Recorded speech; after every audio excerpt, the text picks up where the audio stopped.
Welcome সবাইকে। পঞ্চম শ্রেণীর পরিবেশ প্রশ্ন নিয়ে চলে এসেছি 2026 সালের প্রথম পর্যায়ক্রমিক মূল্যায়ন পত্র নিয়ে।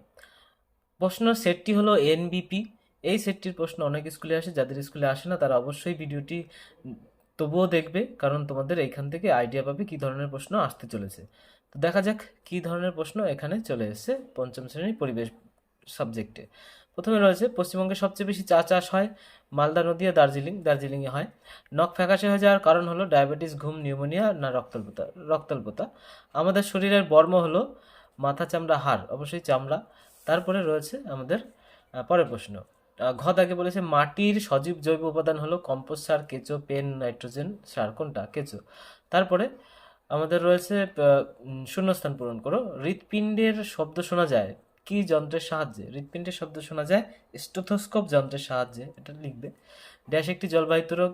একটি জলবাহিত রোগের নাম হলো হচ্ছে আমাশয়। এটা লিখে দেবে। তারপরে ভারতীয় বায়ুসেনার আরেক নাম, এটা আমার জানা নেই, তোমরা অবশ্যই মুখস্থ করে লিখবে। তারপরে পেঁচা, ঈগল, শিকারী না পাখিদের নখ ড্যাশ এর মতো, কিসের মতো হয় সেটা তোমরা তোমাদের পরিবেশ বইতে অবশ্যই পেয়ে যাবে, তোমরা সেখান থেকে দেখে লিখবে। অস্থি মজবুত করার জন্য ড্যাশ দরকার হয়, অস্থি মজবুত করার জন্য কি দরকার হয় সেটা তোমরা লিখবে। তারপরে 3 দাগের প্রশ্নে রয়েছে, পরের প্রশ্নে 3 দাগে রয়েছে সঠিক জন্য সত্য এবং ভুলের জন্য ভুল মিথ্যা লিখতে হবে। তো আমাদের চোখের হাড় নরম হয়, এটা সঠিক না ভুল তোমরা লিখবে। মেলানিন অতিবেগুনি রশ্মি শুষণীয় ক্যান্সার রোগ আটকায়, এটা ঠিক না ভুল লিখবে। যক্ষা বংশগত রোগ, এটা তো মিথ্যা, তো এটা লিখবে।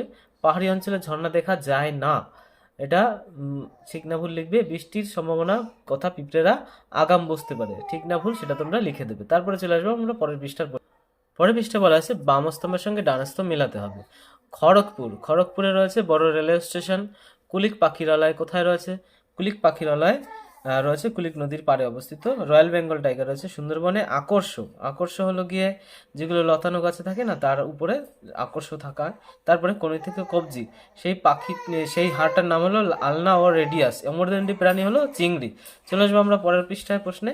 পরের পরের প্রশ্ন রয়েছে অস্থি সন্ধি কাকে বলে? দেখো, এগুলো একটি বাক্যে উত্তর দিতে হবে। অস্থি সন্ধি কাকে বলে এটা লিখবে। তারপরে রয়েছে একটি লুপ্তপ্রায় মাছের নাম লেখো। লুপ্তপ্রায় মাছ তোমরা জানো, সেইগুলোর নাম লিখবে। গন্ধগোকুল কেমন দেখতে? এই গন্ধগোকুলের তোমরা লিখবে, তোমাদের পরিবেশ বইতে রয়েছে। কিভাবে ওআরএস তৈরি করা হয়? বাড়িতে ওআরএস যেভাবে তৈরি করা হয় সেভাবে তোমরা পদ্ধতিটা এখানে লিখে দেবে। তারপরে রয়েছে 6 দাগের প্রশ্নে, এগুলো তোমাদের 2 নম্বরের প্রশ্ন, এগুলো একটুখানি বড় করে লিখতে হবে। কি কি কারণে মাটির উর্বরতা কমে যায় সেটা লিখবে। পুকুরের জল কিভাবে দূষিত হয় এবং উদ্ভিদ জগৎ থেকে আমরা কি কি উপায়ে পেয়ে থাকি, উদ্ভিদ কি কি উপকার পেয়ে থাকি, এই প্রশ্নগুলোর উত্তর তোমরা তোমাদের বইতে পেয়ে যাবে। প্রশ্ন এ পর্যন্তই। তোমরা চ্যানেলটি সাবস্ক্রাইব করবে অবশ্যই, আর কমেন্টে জানাবে তোমাদের উত্তরগুলো লাগবে কিনা। যদি উত্তর প্রয়োজন হয় তাহলে অবশ্যই ভিডিওটি কোনো এক সময় উত্তরগুলো করে দেওয়া হবে, এবং তোমাদের সবাই সাবস্ক্রাইব করবে যাতে আমরা ভিডিও পরবর্তীকালে দিলে তোমরা অবশ্যই সেগুলো সময় মতন পেয়ে যাও। ধন্যবাদ।